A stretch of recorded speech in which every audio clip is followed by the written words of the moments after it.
name is Aryata. I'm from Calcutta and I live in Baliganj, India. I'm 32. So I recently founded a non-profit organization called Jivika Foundation.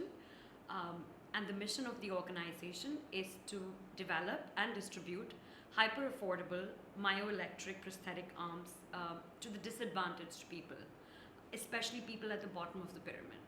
I was very passionate about 3D printing, and I learned about 3D printing while I was in the US.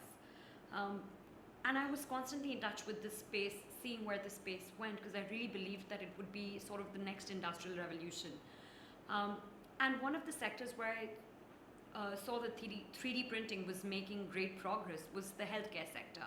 And there was so much fantastic work being done in the United States with organizations such as Enable, which were actually 3D printing arms for children especially, and doing that through a volunteer base. So it wasn't that it was, a multi-million-dollar organization that was investing millions of dollars in research. No, they had a distributed base of volunteers, and with the help of these volunteers, they were 3D printing arms for little children.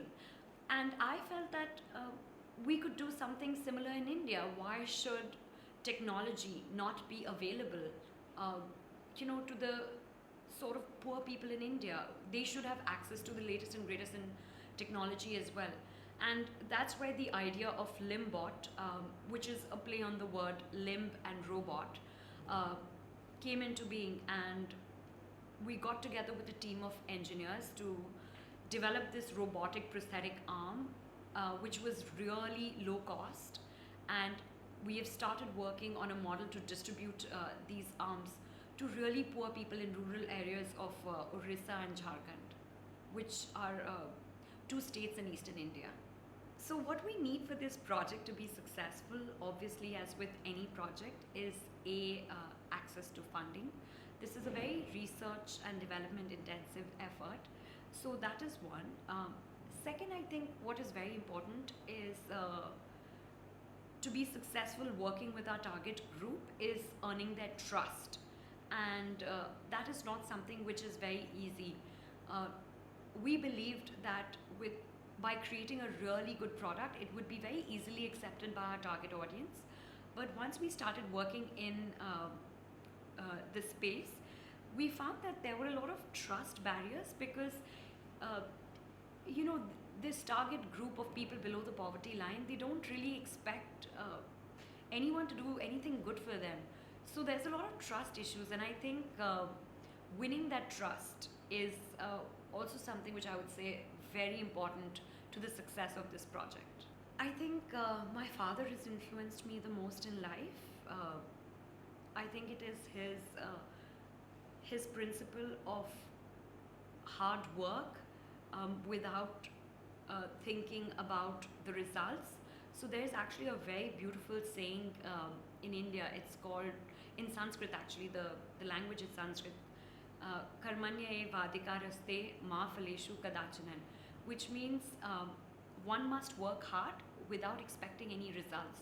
And that has been sort of my dad's philosophy, and I think he's been the person who's inspired me the most. The next big thing in the world, I think we can already see it happening. I believe it's climate change, and it's something which we're ignoring, or I wouldn't say we're ignoring. I think it's somehow become acceptable, or our ways of consuming and living. It's so difficult for us to change it that we're almost ignoring or not even paying heed to the consequences of our actions, of our patterns of consumption. And I think that is something which will really change. We can already see it happening, with the crisis in Syria. That is something which is going to affect societies, governments, just the whole way we go about living, I would say.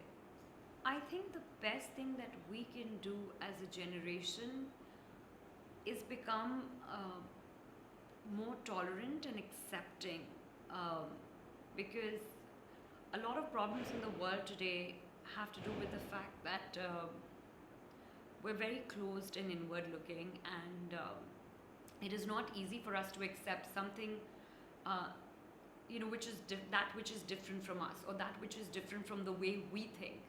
And more acceptance and tolerance for other people, for their views, which could be very different to ours, but respecting that, and allowing there to be a place for that as well. I think if we can do that as a generation, I think what will happen is it will engender more trust, it will engender more sort of compassion, understanding, and I dare say even love.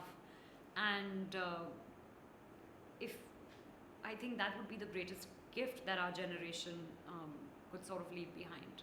Oh, I am so excited by what I'm doing and the possibility of it. Just we've had so many people that we've worked with, and when you see the smile on their face, it's beautiful. It makes everything very worth it. So that is what keeps, makes me get up in the morning and do what I do.